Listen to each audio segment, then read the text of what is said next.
everybody, and welcome to this Facebook Live event. And thank you for helping us celebrate the month of the military child by being with us today. My name is Karen Terry. I am a program analyst with the Office of Special Needs, or OSN. And I'm also a retired military member and the mother of a 17-year-old boy with special needs. He will be graduating from high school this year. And I know that's something many of you are doing, or now or in the future. And I know it might be causing your parents some concern or anxiety like it's causing me. Maybe it's causing that for you too as well, because maybe you've wondered what comes next after college or after high school. Do you do college? Do you go to vocational school? How do you do that? How does it work? Today's conversation is going to be about transitioning from high school to college and, or whatever you want to do next. My guest is going to talk to us about her own journey, the things that she did, what made a difference, and how you can maybe do some of those things as well. But just get a really good firsthand idea of what that transition time looks like.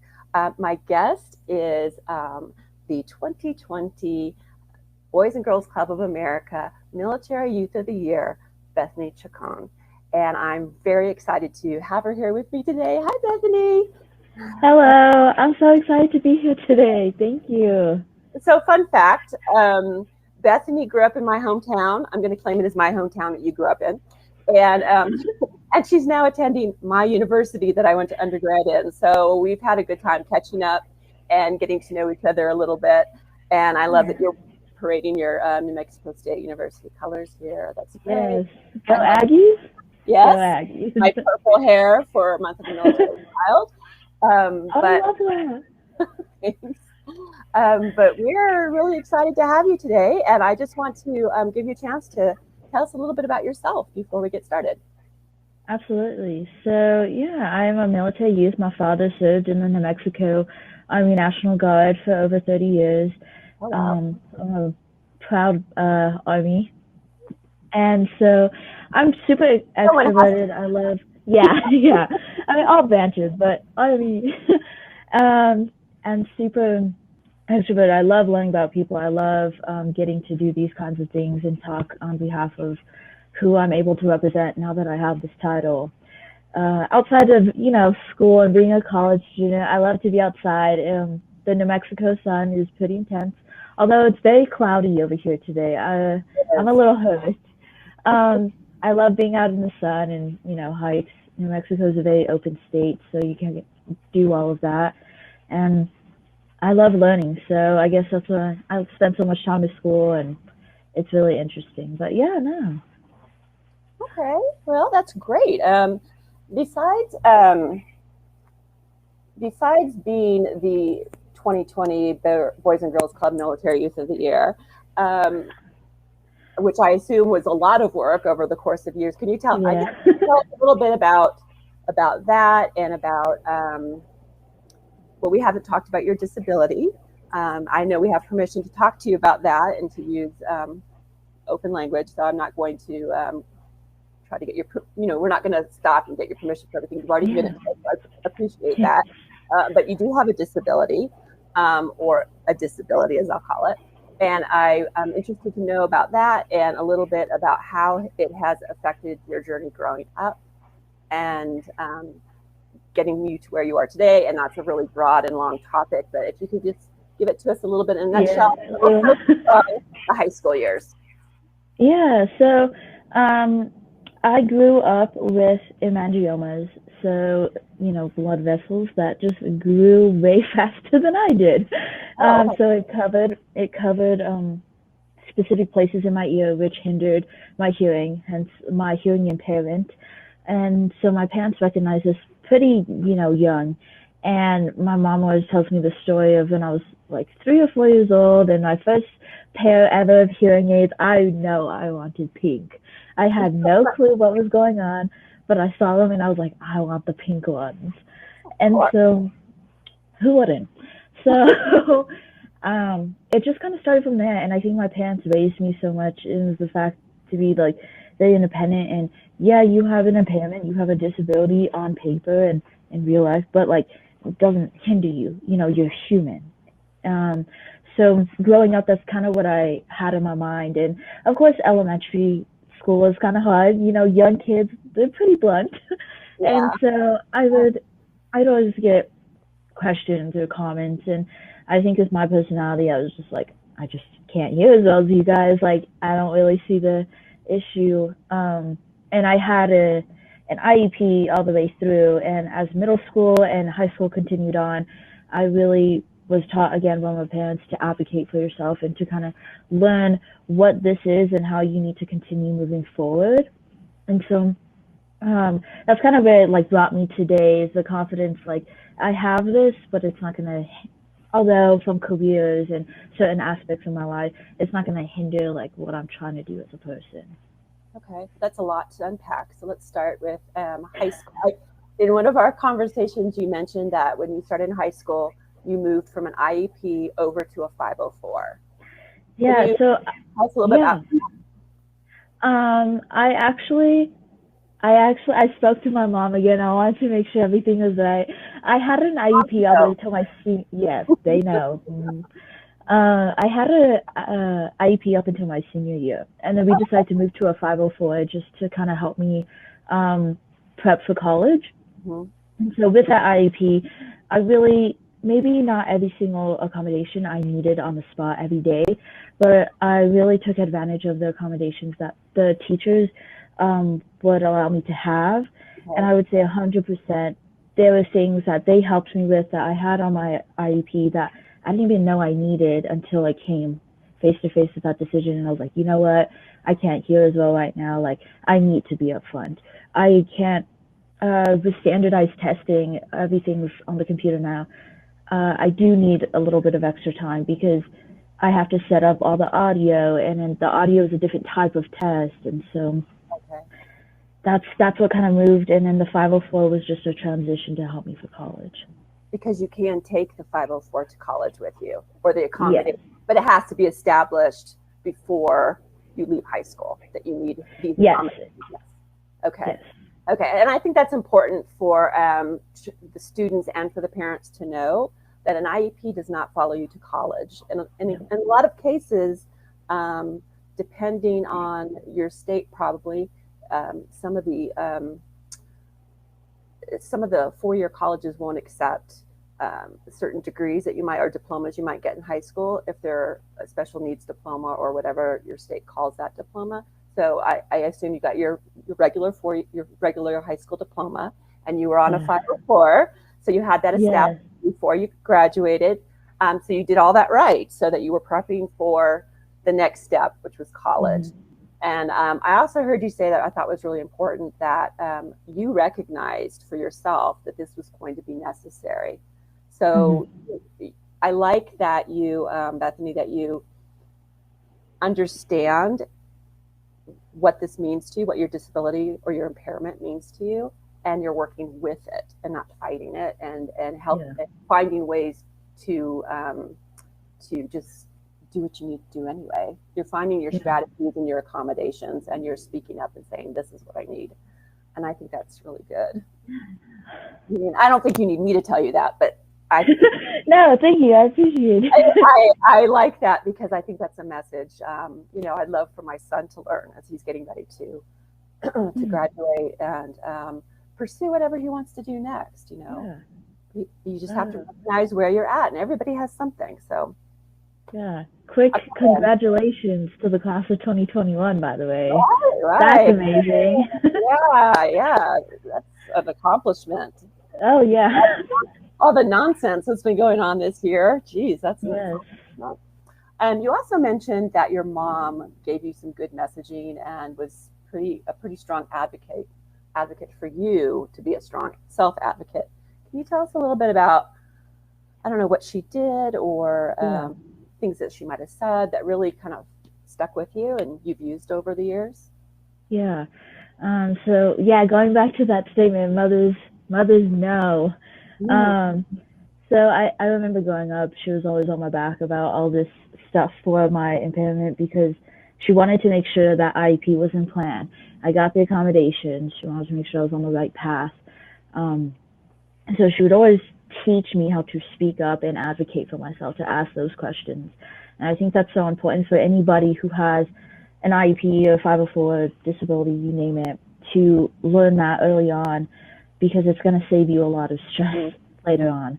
And I'm very blessed that she was able to teach me that and that I was open. And so I guess one thing I want to say to individuals at my stage that have this and are going off to college is listen to your parents, because yeah, it's annoying. Like mom and dad are always like, okay, you need to have this in order. I know.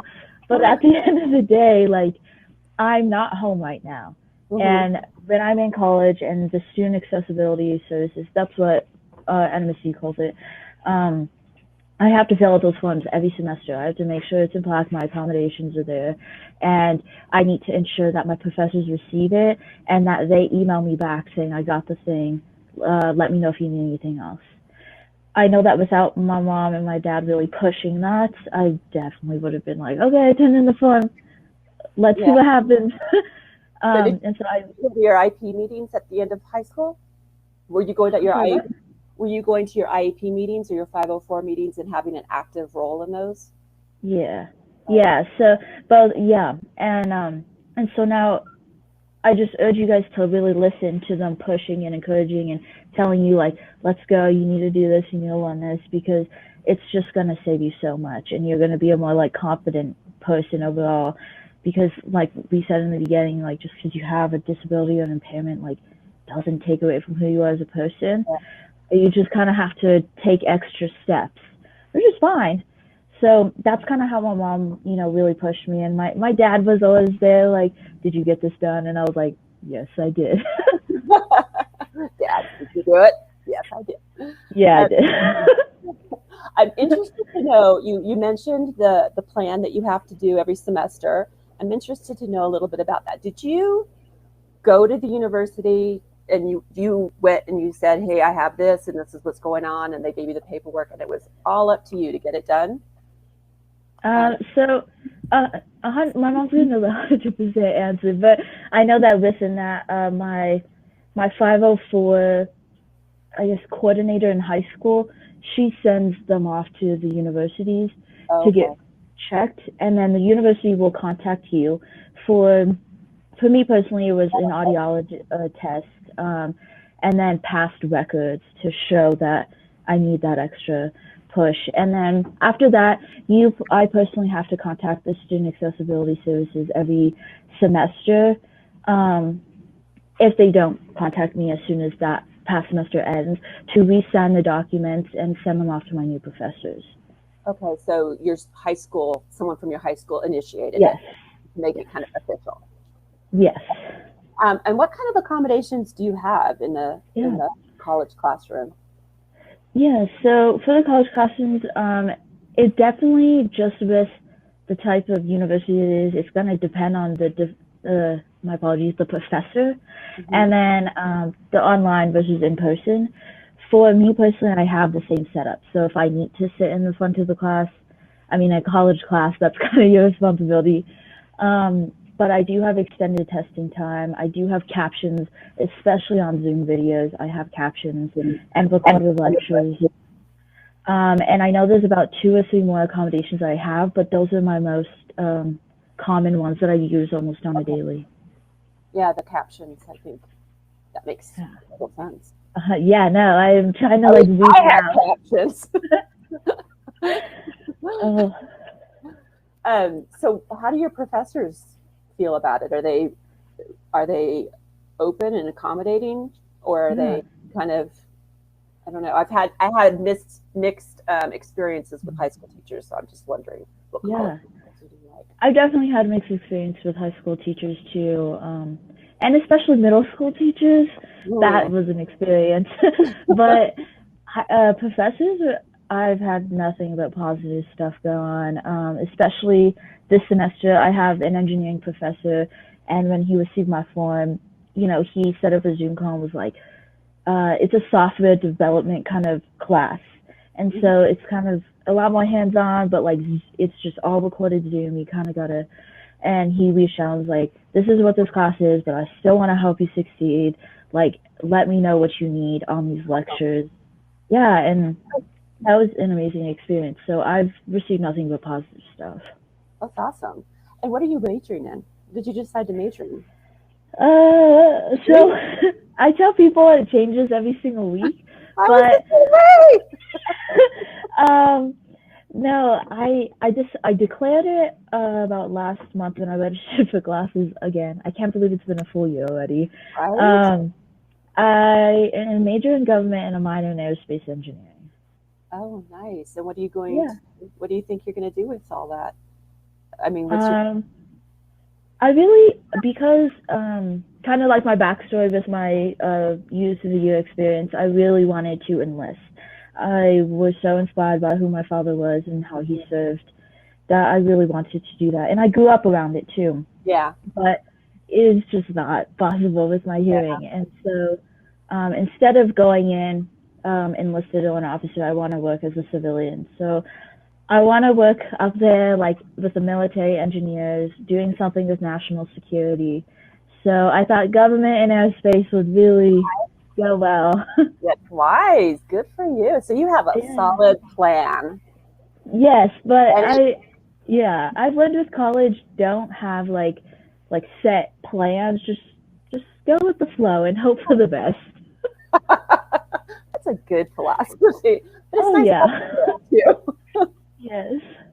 No, I appreciate you telling us that story because, it may not be that you can do exactly what you want, Yeah. regardless of who you are, or what's going on in your life. Mm. But it's good that you kind of bounced back from that, I guess, Yeah. and found another avenue Yeah. to do what you wanted to do, which was work in the military with and make a difference with the military community. And I think that's, of course, I like it. That's Yeah. as well. So I Yeah. really appreciate that, and I appreciate that you did you. I mean, I'm assuming that you had some disappointment. You felt disappointment. You kind of had that realization, and you're like, okay, this is not going to happen the way I want it to happen. There's some disappointment. There's some probably some sadness, all those normal emotions, and then. Yeah. Well, then what do you say to yourself? This is ridiculous. Let's go. Let's figure something out. Or was it your Yeah, mom? no. Was it your mom?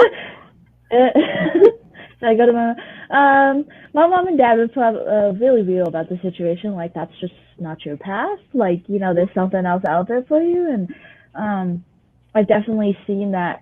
I've been able to do OTC throughout high school and be involved in military affiliated things Mm-hmm. since I left. So I think that's still a blessing in itself, being able to still be in a military path.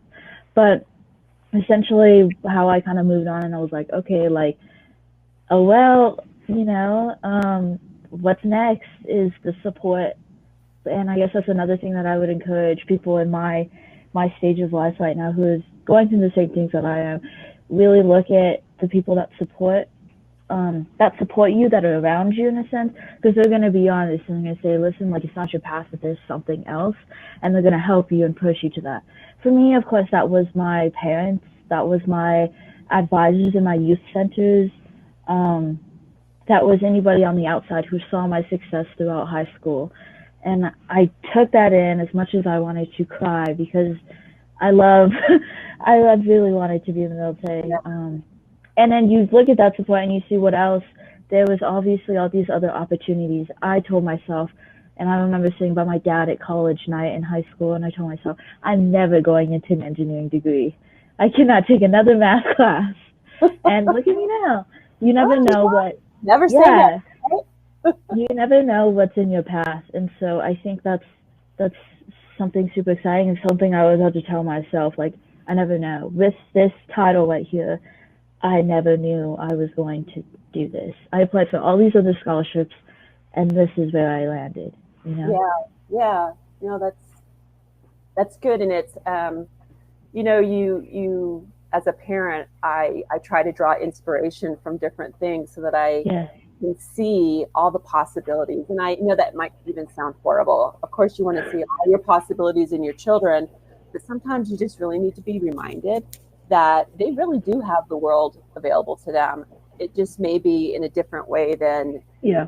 we thought it would be because of this disability or this whatever's going on with their their life or even really what they're interested in. I mean, how Yeah. many parents want their children to be doctors and they can't be doctors because they just don't want to be doctors? I mean, Yeah. but I love that your parents were honest with you and really helped you find a different way that was going to be meaningful. And I Yeah. have a feeling that you're going to make some really big waves and some really awesome things happen in your life Yeah. and in the military, whichever branch. Might I suggest Holloman is really close to you. The Air Oh Force is yeah, the pretty cool. okay. Fort Bliss is there too. That's cool too. Yeah, yeah. I You have definitely went to options, Fort is what I'm Bliss. Oh yeah, no. I'm excited. My stepmom will always say like you are exactly like in the place right now where you are meant to be. saying. That's And great. so like just maybe I'm like here because I'm supposed to work at Fort Bliss or Holloman. Who knows? Who knows? Who knows where it's going to take you? That's um, kind of an aimless wanderer myself. I Yeah. mean, you literally have more plans than I did at your age, so kudos to you. Um, it's amazing when you look back how every step just kind of, you know, and if Yeah. you just take that step with some confidence and conviction, and you've got that self advocate, you've got that. I mean, you Hmm. don't. I'm trying not to be your mom right now, but I'm totally set. No, I Um, love this. I love this. so excited for you because this is really cool. What is, you've had a lot of good people talk to you throughout your life. It sounds like your parents, teachers, um, people at the youth centers and the Boys and Girls Club. Um, can you give us something that was just really made a difference, something that you took with you and you made it your own, and it's really something maybe that you think about when times get tough or when someone's not being as fair to you as you'd like, or whatever the challenge is. What have you learned that you'd like to tell everybody? Yeah. In So one second. and one I think it just goes back. I think the overall top thing for me is you have to speak up for yourself, especially like in this day and age. I'll be serious about the 1 cent kid. No, no. Okay. Um, but no, so it's definitely that you have to speak up for yourself. Mm-hmm. And not only have I had my mom telling me that 24/7, but also advisors that I grew up with on the youth centers. You have to speak up, and you're important just as much as the next person, beside you. And it's not about competition really in this world. It's like, what can I do to help myself succeed? So that way we can obviously help other people. Yeah. It's not always easy to speak up, and it's not always easy, especially when you have this, you notice that you are different. It's, you take the glasses off, you notice, Yeah. but it's something that will take you from, your third grade self all the way to, you know, your age and past. You're not old. So That's a good I saying. think, yeah, yeah. But it'll just take you well into adult years, and so I'm like always like keeping close into that. I'll like notice that as professors will be like, I don't think that grade's right. Is there something that Yeah. confidence to speak up? That's awesome. That's awesome. And anything you can suggest to help gain that confidence? Because some people really struggle with that. Yeah, yeah. I think to know that you are just as much of a human being, a person with personality, um, imperfections, intelligence, beauty, whatever, as the next person. And you are going to take that. And it's so cheesy. I feel like this is like a cheesy I movie, think the but it's best, honest. yeah, the best advice Um, is always a little cheesy because it's true. You're it's right. fine. But it's true, and you are much as a person as the next person beside you.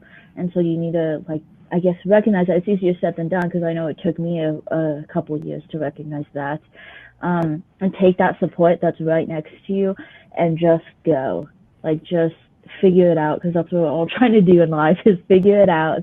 Right. And so that's the thing to learn is to just, I don't want to like quote Nike, but just do it. Just go. So plan ahead. Yes. If you want to do a 4-year college, there's some things you might want to do ahead of time. So talk to a counselor or an advisor and get some information on maybe Mhm. switching from an IEP to a 504 so you can make that transition. And they can initiate the transition to your university of choice, right? Mhm. Start that paperwork and that conversation. Um, do the paperwork. Yes, don't let it sit in your inbox. Do the paperwork. Be your own best advocate. Practice and learn. You're going to make mistakes, Yeah. and that's how you learn. And be confident because you are a person who deserves as much as anybody else. You Hmm. have everything to bring to the table in your little package, and you deserve everything. Yeah. Sum it I up. love that was a big like recap of everything. That was perfect. Okay, great. Wow, this has been fun. It went fast. I I hope know. we can I was. stay in touch, and I want to hear more about what's going on. And maybe I'll come home for a homecoming, and we can, you know, Oh yes. go to the bookstore or something, or I could show you all the places that weren't there when I was in college. I know. I have like the brand new like dorm hall, and like people were telling me like that was just built, and I felt like really. um, I could tell you stories about those dorms, but I won't. Please Nobody wants save to me. hear those. But thank you so much for joining us today. I sincerely believe this is going to be great information Yeah. for a lot of those older teens, young adults who are just trying to figure out what they want to Yeah. do next. And this is an option. And you did it, and they can do it too. Just you got to figure out Yeah. what your berries are and how to get around them, or work a different path. Yeah. So I love that. it Yeah. sounds simple. I know it sounds easy. I know it's not going to be simple all the time, but Yeah. there's No. ways.